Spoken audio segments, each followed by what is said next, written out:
Salut les fans, imaginez un été brûlant, où chaque rumeur, chaque discussion en coulisses et chaque signature de contrat peut changer le destin d'un club.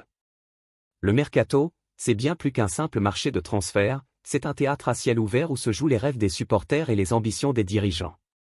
Entre coups de maître inattendus, négociations interminables et surprises de dernière minute, on va plonger ensemble au cœur de cette période électrique qui fait battre le cœur de tous les passionnés de football. Alors installez-vous confortablement, activez la cloche des notifications et abonnez-vous pour ne rien manquer des prochaines bombes mercato qui pourraient tout bouleverser. Tout le monde au Real Madrid en attend encore plus du Français cette saison, comme le dévoile la presse espagnole ce dimanche. Pour le Real Madrid, il n'y a aucun doute, le leader de l'équipe, c'est Kylian Mbappé. Cet été, de nouvelles démarches ont été faites dans ce sens, puisque le club lui a confié le symbolique numéro 10, tout comme c'est lui qui devrait tirer les pénaltys la saison prochaine. Clairement, le patron de l'équipe, du moins sur le terrain, c'est le Français, et non Vinicius Junior, à qui on refuse d'ailleurs un salaire à la hauteur de celui du Bondinois. Une situation qui serait d'ailleurs en train d'agacer l'attaquant brésilien, en pleine négociation pour un nouveau contrat. Pour autant, Mbappé ne peut pas se reposer sur ses lauriers et il sait qu'il va devoir faire mieux. Si sa saison a été plutôt correcte sur le plan statistique, avec 44 buts au total toutes compétitions confondues battant le record de buts d'un joueur sur une première saison à Madrid, il n'a pas forcément toujours été au niveau dans les grosses rencontres. Et c'est en légère partie pour cette raison que le Real Madrid n'a pas remporté de titre majeur lors de cette dernière saison de Carlo Ancelotti, tout comme il avait eu un peu de mal à entrer dans le bain en début de saison. Comme l'indique le quotidien AS, le club de la capitale attend que son tout nouveau numéro 10 franchisse un nouveau cap lors de cet exercice 2025/2026. Désormais totalement adapté à la vie madrilène et intégré au vestiaire, le patron du Real Madrid a de grosses responsabilités aux yeux du staff et de la direction. Le Real Madrid a mis tous ses œufs dans le même panier, celui de Kylian Mbappé, indique ainsi le journal Pro Madrid. Vous l'aurez compris, le Real Madrid veut un Kylian Mbappé encore meilleur que celui de la saison dernière. Priorité offensive d'Al Nassr sur le mercato estival, Kingsley Coman se rapproche bien de la Saudi Pro League. L'attaquant du Bayern Munich est désormais tout proche d'un départ direction l'Arabie Saoudite. Cet été, le club d'Al Nassr a décidé de renouveler complètement son attaque. Ou presque. En voyant la concurrence et notamment Al Hilal se renforcer, le club de Cristiano Ronaldo souhaitait réaliser plusieurs gros coups dans son secteur offensif. Le premier a été plutôt réussi en arrachant João Félix à Benfica. Alors que l'international portugais devait faire son grand retour au Portugal, Al Nassr est arrivé avec une offre XXL que Chelsea et le joueur n'ont pu refuser. Et pas question de s'arrêter là sur le mercato. En quête d'un autre ailier, la formation saoudienne avait coché le nom de l'international français Kingsley Coman. L'attaquant de 29 ans, sous contrat jusqu'en 2027, était l'une des priorités à ce poste et avait déjà vu Al Hilal venir au renseignement sur le marché des transferts. Auteur de 9 buts et 6 passes décisives en 45 matchs la saison dernière, Coman était à un tournant de sa carrière après plus de 10 saisons chez les Bavarois. Comme nous vous l'indiquions, Al Nassr avait débuté des négociations avec le Bayern Munich avec une offre de 30 millions d'euros. Avec la grave blessure de Musiala et le départ de Leroy Sané, le Bayern Munich se laissait du temps. De son côté, le joueur n'était pas du tout fermé à un départ. Et si Al Nassr lui proposait un salaire de 17 millions, l'ancien joueur du PSG demandait plutôt 25 millions pour rejoindre la Saudi Pro League. Il y avait donc encore quelques points sur lesquels s'accorder dans ce dossier. Mais cela avance très bien et les parties sont optimistes désormais. Selon nos informations, l'international tricolore, 58 sélections, 8 buts, est désormais tout proche de s'engager avec Al Nassr. Il ne reste que des détails à régler, mais après le PSG, la Juventus et le Bayern Munich, Kingsley Coman est en passe de découvrir un nouveau club et un nouveau championnat. Les prochaines heures vont être déterminantes dans ce dossier.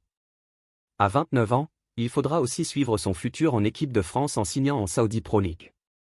À un an du mondial et avec une grosse concurrence en attaque, Coman prend un risque en relevant ce challenge.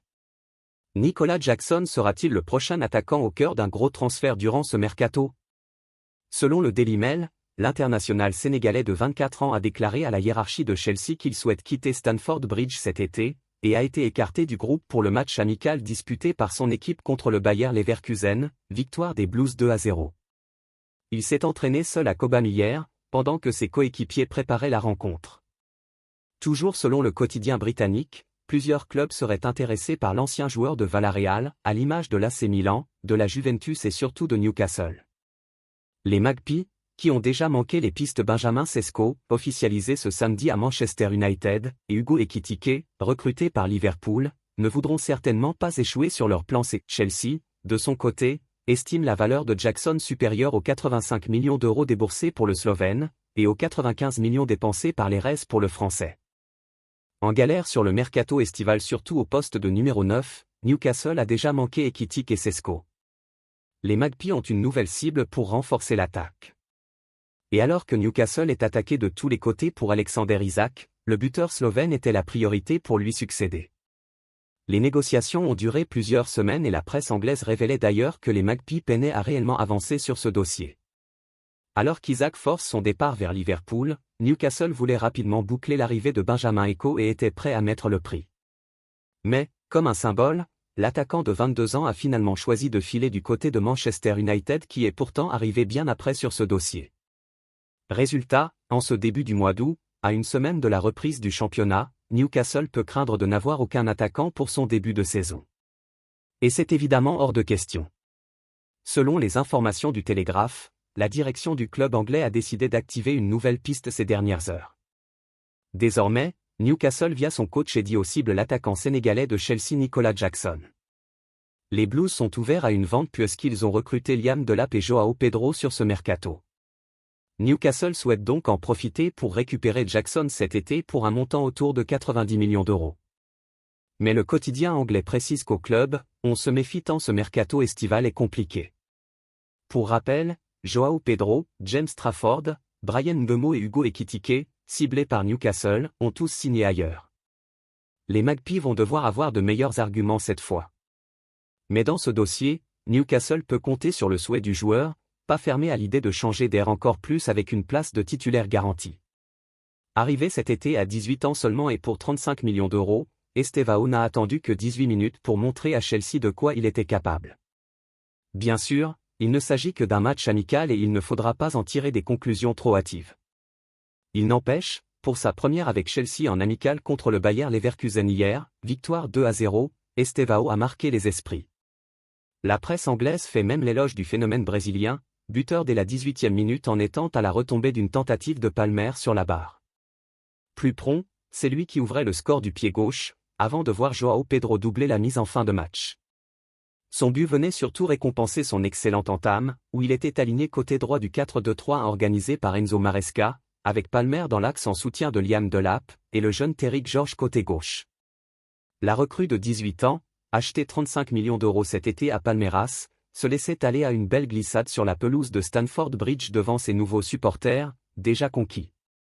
Lamal Wu s'est même amusé l'un d'eux. Profitons de lui, se réjouissait Maresca après le succès d'hier soir, premier des 2 matchs de préparation avant le début de la saison la semaine prochaine. Il est très jeune, il doit s'adapter, mais ce genre de match lui permet de comprendre la différence d'intensité entre l'Angleterre et le Brésil. Il va certainement nous aider. Le coach des Blues cherchera avant tout à ne pas brusquer sa nouvelle pépite. Le maître mot sera la patience et la raison. Orphelin d'Evan Guessant mais aussi de Gaëtan Laborde, l'OGC Nice a besoin de renforts en attaque et se tourne du côté de Chelsea.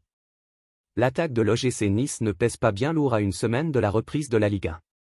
Les départs d'Evan Guessant, vers Aston Villa pour 35 millions d'euros, et Gaëtan Laborde, à Al Diraya FC pour 4 millions d'euros, n'ont toujours pas été remplacés et ça se voit. La pauvreté offensive du gym face à Benfica au 3e tour de qualification pour la Ligue des Champions, défaite 2-0, s'est fait ressentir. Franck S s'impatiente lui aussi. Orpheline de ses meilleurs buteurs de la saison dernière, 13 buts pour Guessant, 11 pour Laborde, l'attaque niçoise a besoin d'un grand coup de fouet.